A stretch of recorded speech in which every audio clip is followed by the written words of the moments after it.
موجود ہیں جناب امین ذکی صاحب، پی ٹی آئی سے تعلق ہے، ویلکم کرتا ہوں پروگرام میں۔ جناب السلام علیکم۔ السلام، کیا حال ہے جناب؟ جوہر بھائی الحمدللہ۔ اچھا سر بتائیے کہ غزہ کے حوالے سے اس وقت جو صورتحال ہے جی وہ بڑی خطرناک صورتحال اختیار کر چکا ہے غزہ والا معاملہ، یعنی جی وہاں پہ وہ صفحہ ہستی سے مٹانے پہ تل گئے ہیں یہ جو اسرائیلی ہیں، اور ان کو کوئی روکنے والا نہیں ہے، تماشا جو ہے وہ دیکھ رہے ہیں، اور خواہ وہ مسلم ممالک ہوں، چلیں امریکہ جو ہے یا برطانیہ ہے یا فرانس ہے، یہ جو جانوروں کے حقوق کی بات کرتے ہیں، اور یہاں اگر کوئی خدا نخواستہ بے حیائی کی حرکتیں کر رہا ہو اور اس کے اوپر قانون جو ہے وہ نافذ کرنے والے ان کو روکیں تو یہ ان کے حقوق کی بھی بات کرتے ہیں، اور یہاں یہ بچوں، عورتوں اور نوجوانوں اور پیرامیڈیکل سٹاف اور رات کو سوئے ہوئے لوگوں کے اوپر جنگی جرائم کا ساتھ دینے کی اعلان کر رہے ہیں، خواہ وہ امریکہ ہو، خواہ برطانیہ ہو، خواہ فرانس ہو۔ دیکھیں جوہر صاحب، یہ تو آپ نے صحیح کہا کہ یہ جو امریکہ ہے، فرانس ہے، برطانیہ ہے، وہ بہت زیادہ کنڈیم کر رہے ہیں فلسطین کو، لیکن آپ مسلمان ملکوں کا دیکھیں ذرا، آپ کے 54 ملک ہیں اسلامی ملک، ہاں جی، ان کی خاموشی جو ہے، ان کی خاموشی، یا یہ کہہ لیں کہ وہ اسرائیل کی چھوٹی موٹی مذمت بھی کرتے ہیں۔ نہیں، یہ مجرمانہ خاموشی ہے۔ ہاں جی، مجرمانہ خاموشی ہے، اور اگر تھوڑی بہت ہی وہ کرتے بھی ہیں تو مذمت کہ یہ نہیں ہونا چاہیے۔ تو یہ آپ ایٹمی طاقت ہے پاکستان، آپ نے ایٹم بنایا ہوا پچھلے 26 سال سے لے کے آپ بیٹھے ہوئے ہیں، تو میں یہ نہیں کہتا کہ ایٹم بم چلا دینا چاہیے، لیکن جو ایک خوف ہوتا ہے کہ یہ ملک ایٹمی طاقت ہے، کہیں چلا ہی نہ دیں، مطلب وہ آپ ایک اپنا ایکٹیو رول تو پلے کریں اور دنیا کے سامنے۔ سر دیکھیں، نام نہاد ترکی کی ہم بات کرتے ہیں، ترکی کے انقلاب کی بات کرتے ہیں، یعنی ترکی وال دیکھ دیکھ کے تسی اپنی پارٹی برباد کر لی۔ تو اب دیکھیں ترکی کے پریزیڈنٹ صاحب طیب اردوان جی، اسلامک، اور ہمیں بات سننے کو ملتی تھی پی ٹی آئی کے چیئرمین جی، ارطغرل ڈرامہ دیکھیں جی، فلاں دیکھیں، اسامہ اور عثمان جی کی سیریز دیکھیں جی، اسلامک ورلڈ جی، یہ وہ مجھے تو افسوس ہو رہا ہے کہ آج میں آپ سے اس لیے بات کر رہا ہوں کہ آپ اس جماعت کی نمائندگی کرتے ہیں۔ آج کدھر ہے وہ ترکی؟ کہاں ہے وہ طیب اردوان صاحب؟ بالکل، وہ تو اب طیب دیکھ لیں، آپ اپنا پاکستان دیکھ لیں، ایران نے تھوڑی سی دھمکی دی تھی لیکن ایران بھی خاموش ہو گیا۔ سر جب ایران، آپ دیکھیں نا، ایک ملک اٹھتا ہے، سر نکالتا ہے، اور پھر بات ہونا شروع ہو جاتی ہے کہ اس کے جو قطر کے پاس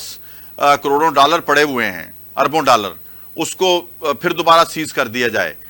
اپنے بندے امریکہ ان سے لے گیا، اور پھر ایک جب ایران بولا ہے تو اس کے ساتھ اگر آواز ملا کر پاکستان بولتا، پھر ساتھ ترکی بولتا، تو یقیناً آواز میں آواز ملتی چلی جاتی ہے، اور سعودی عرب اور ایران کے بھی تعلقات اب بہترین ہیں، لیکن اس کے باوجود وہاں حشر تو دیکھیں کیا ہو رہا ہے۔ اس لیے کہ یہ جو جتنی باتیں ہوتی ہیں نا کہ اللہ کے سوا کسی سے نہیں ڈرنا، جہاد فرض ہے، جہاد فرض ہے، مر جاؤ شہادت، شہید کی زندگی ہے، موت نہیں ہے۔ آپ یہ بتائیں جو صاحب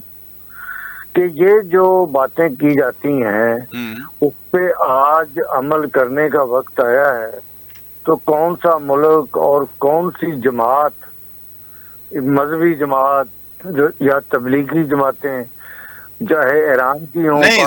سوائے جماعت اسلامی کے ہم نے کسی کو متحرک نہیں دیکھا ابھی تک، سچ بولنا چاہیے۔ وہ چلیں ٹھیک، جلسے جلوس کر رہے ہیں، پروٹیسٹ کر رہے ہیں، لیکن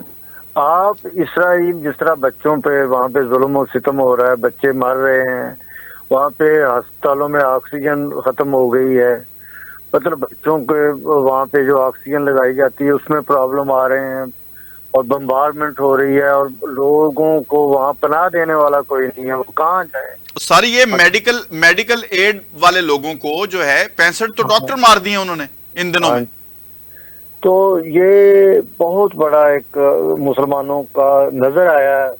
54 اسلامی ملکوں کا کہ یہ ان کو خدا کے اوپر کتنا ایمان ہے ان کا، اور جو یہ باتیں کرتے ہیں کہ جی زندگی جو شہید کی زندگی ہے، موت نہیں ہے۔ تو آج وہ پریکٹیکلی نظر آ گیا ہاں جی، کہ آتے ہیں مطلب اس طریقے سے ظلم و ستم سامنے دیکھ کے آپ خاموشی ہے۔ سعودی عرب دیکھ لیں آپ، وہ کنڈیم کر رہا ہے، فلسطین کو بھی کر رہا ہے، اسرائیل کو بھی کر رہا ہے۔ تو یہ آپ جو اتنا ظلم ہو رہا ہے یار، کنڈیم ان کو بھی کر رہے ہیں، ان کو بھی کر رہے ہیں، مطلب وہ ناراض نہیں کرنا چاہتے صحیح، اسرائیل کو، امریکہ کو، برطانیہ کو۔ کہ ہم مسلمان ہیں، کیا ہے مطلب روزے رکھیں جائیں، خدا نے، اللہ تعالیٰ نے کہا ہے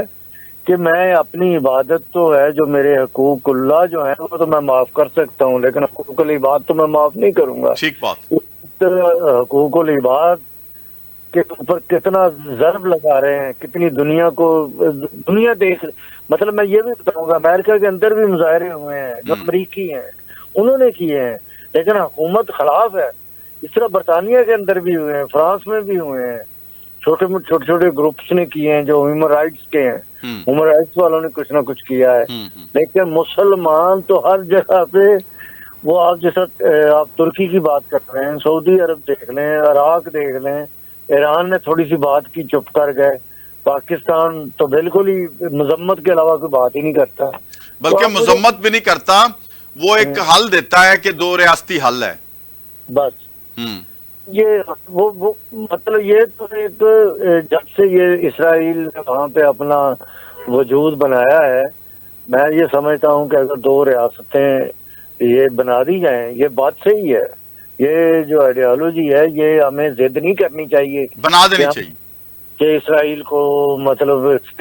جو ایک سامنے ریاست نظر آ رہی ہے، صحیح ہے، لیکن آپ کوشش کریں کہ فلسطین کی سرحدیں بھی وہ مان لیں۔ ہاں فلسطین بھی ایک ملک ہے، بالکل ٹھیک ہے، یعنی آپ کہتے ہیں جی اقوام متحدہ کی قراردادوں کے جو اس کے اوپر عمل ہو جائے، جو کشمیر کے حوالے سے ہے، جو فلسطین کے حوالے سے ہے، تو امن قائم ہو سکتا ہے۔ بہت بہت شکریہ جناب امین ذکی صاحب ہمارے ساتھ موجود تھے۔ پروگرام کا وقت جو ہے وہ چونکہ محدود ہوتا ہے، ناظرین